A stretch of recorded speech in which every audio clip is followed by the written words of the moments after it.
Здравейте! Днес реших да направя едно кратко видео с общи сведения за контузиите. Причината е, че преди няколко дена получих някаква лека болка в прасеца. За щастие отмина само с една пропусната тренировка. Общо взето оказа се нещо леко. За съжаление, от друга страна, нашия приятел Милен е с сериозна контузия. Пожелаваме му бързо да се възстанови и пак да е тук с нас. И това видео темата е контузии, като няма да разграничавам отделните контузии. Знаете, всяка контузия е различна, по различен начин се третира, отделно и при всеки човек протича по различен начин контузията, така че няма как да засегна всяка контузия отделно. Ще кажа няколко общи неща, свързани с контузиите, като на първо място как да разпознаваме една болка, когато се появи, дали е нещо сериозно или е нещо леко, което ще отмине бързо. За съжаление, ако нямаме някакви личен опит, който преди да знаем да се появява от нещо такава болка преди и да знаем, че отминава лесно или нещо такова, ако не сме го срещали такава болка, то тогава няма как директно да разберем ще мине ли бързо или няма. Минаваме си по стандартния път, няма как. Не можем сега при най-малката болка да спрем да бягаме за един месец, примерно, и то може да се окаже, че не е нещо сериозно. Така че стандартният път е следния. Заболи не нещо, почиваме 1-2 дена, отминава болката, започваме да бягаме отново, болката се връща, решаваме, че ще бягаме въпреки болката няколко дена, но това решаване, че ще бягаме, не означава, че ще правим някакви супер тежки тренировки, а леко бягане. Ще тестваме, ще мине ли с бягане тази болка. Ако не отшуми, на ново почивка няколко дена.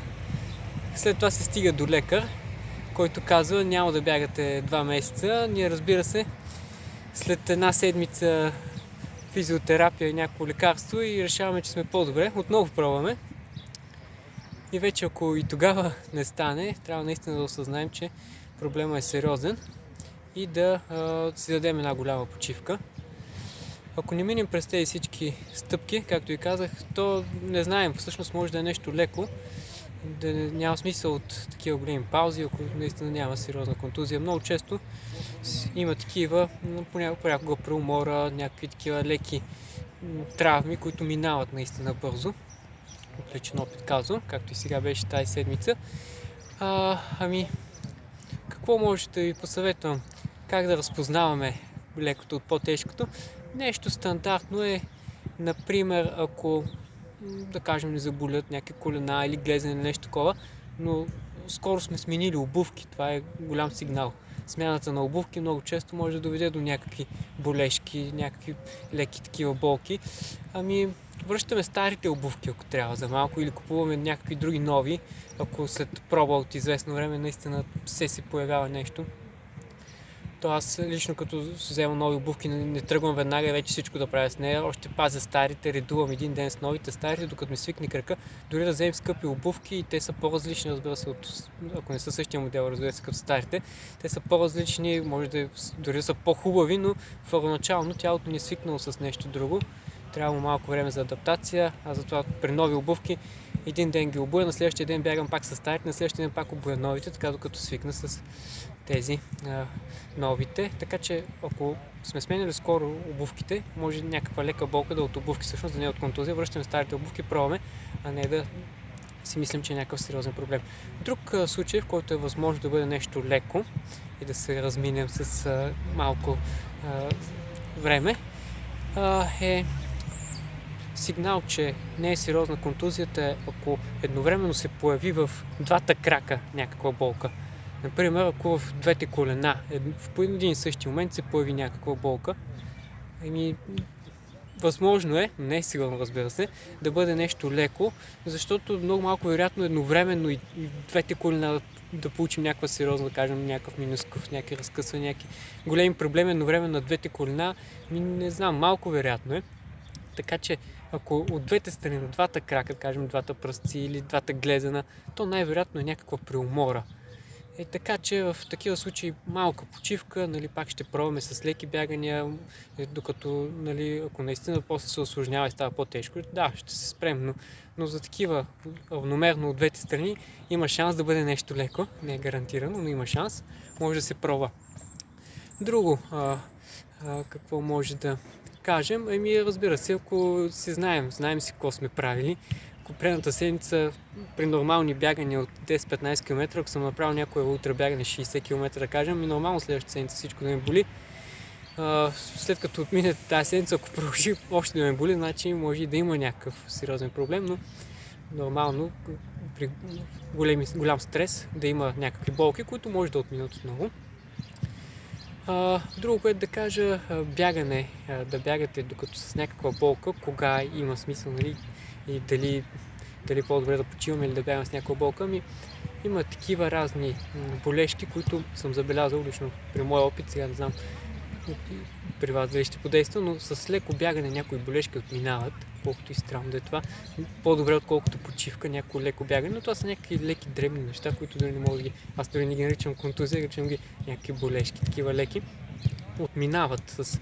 Причината е, че понякога като самите стави, мускули като се раздвижат, нали, при тях навлизат вещества, влизат кръв, които помагат за някакво възстановяване, нещо леко, разбира се, става по-за леко бягане, да отидем да си силим с някакви интервали, които допълнително да натоварим. Леко бягане възможно да възстанови болно място, ако не е сериозно, разбира се. Така, друго, което искам да кажа в това видео е, ако вече в случай, че наистина сме получили някаква сериозна контузия, какво да правим. Сега за всяка, разбира се, отделно, както ви казах, но общи неща, които може би ще действат за всяка една контузия, така положително. Аз го наричам трите състояния на водата. Лед, вода в течно състояние и пара са, така да кажа, най-евтиното лекарство, което понякога действа, колкото и странно да е. Леда наистина помага, като не само при ударено, но и при разни други контузии леда си помага, така че лед почти при всички контузии върши работи. Знаете, и като се контузи с нещо, и като четете, винаги пишат слагайте лед. Да, леда си помага за много неща. Сега не може всичко да оправи, но помага, да кажем, малко.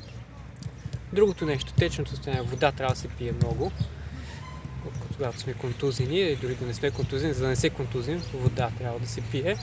Сега, колко много, при различни хора различно пият вода, но да ви напомня, че ще пиете вода. Сега не е да 5 литра, но да пиете вода, колкото се може.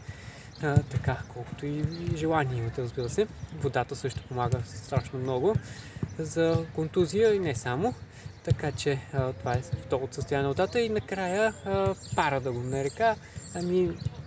Такива едни парни бани, сауни, които температурата и от парата и от влагата отпускат мускули, сухожилия, стави, всичко се отпуска. Действа, разбира се, като почивка и като възстановяване при контузия, мускулна, дали особено при мускулни контузии. Много добре отпуска, може така с масажиране на съответното място, докато в парна баня, сауни, нали, всичко е. Това са препоръка от мен. Пък друго, което искам да кажа е една грешка, която не трябва да се допуска пак при контузиите. Общо говоря много, не е за някаква конкретна. Много често, когато един бегач се контузи, той се притеснява, че спирайки да бяга, да кажем, за 1-2 месеца, ще покачи теглото си, ще качи килограми и заради това започва диета, включваща и ограничаване и по-малко хранене. Но това не го препоръчвам, дори казвам, че не е добре. Причината е следната. Когато сме контузени, има някакъв проблем на дадено място в тялото ни, което трябва да се възстанови по някакъв начин. За да се възстанови, трябва по някакъв начин да достигне до тази точка от тялото ни вещества, които да го помогнат за това възстановяване. Основният начин, по който може да достигне до там тези вещества, е чрез храната. Чрез течностите, чрез нали, да достигат хранителни вещества. Не става въпрос само за витамини, не става само да пием разни добавки по време на контузия или лекарства, които са ни предписали и някакви витамини. Трябва си и храна, трябва си и протеин, който да възстанови увредената част от тялото ни, трябва си въглехидрати и така нататък. Гладуване по време на контузия само ще удължи периода на контузията, защото няма да има достатъчно храна организма, няма да има достатъчно вещества, които да изпрати до болното място и така по-бавно ще заздравим мястото. Основният източник и основният начин, по който достига храната до контузията е чрез храната, така че това е. Нали, може да го мажем с разни мазила отгоре и така нататък, но основното метод, по който достигат веществата е чрез храненето, така че една диета по време на храненето, да, може да не качим много килограми благодарение на нея, но от друга страна по-бавно ще се възстановим, по-дълго ще се проточи периода на контузията. По-добре да си ядем както трябва, а за да не качим килограми, да спортуваме нещо друго. Сега, каквато и да е контузията, винаги може да се измисли някакво и аеробно, и дори да не е аеробно, някакво натоварване, което да не натоварва мястото. Сега, дали ще е велоаргометър, това много често при контузите и той не е подходящ, но да кажем, че при вашата може велоаргометър, плуване, някакви други тренажори, гребане тренажор или пък ски тренажор. Нещо, което все може да се намери нещо в фитнеса, което дори да е аеробно, а пък дори да не е аеробно, някакви тренировки, които да помогнат вместо бягането, да не пречат на контузията, но да помогнат за това да не качим килограми и да не излизаме от форма, нали, по друг начин да поддържаме такава една общо физическа форма, дори да не е специализирана към бягането, но поне да поддържаме някаква форма, ще се намерят се някакви упражнения, а и времето, което преди сме отделяли за тренировки за бягане, сега може да го използваме за тренировка в залата, ще намерим се някакъв уред, който да не ни натоварва, да раздвижва, поне по някакъв начин. Да, пак ще качим най-вероятно, ако сме склонни към качване. Сега има някои, които не са склонни към качване, дори да не тренират, но ако имаме такава склонност бързо да качваме килограмите, пак ще качим няколко килограма. Но пък от друга страна по-бързо като се възстановим, после като се възстановим, като почнем да бягаме, те бързо ще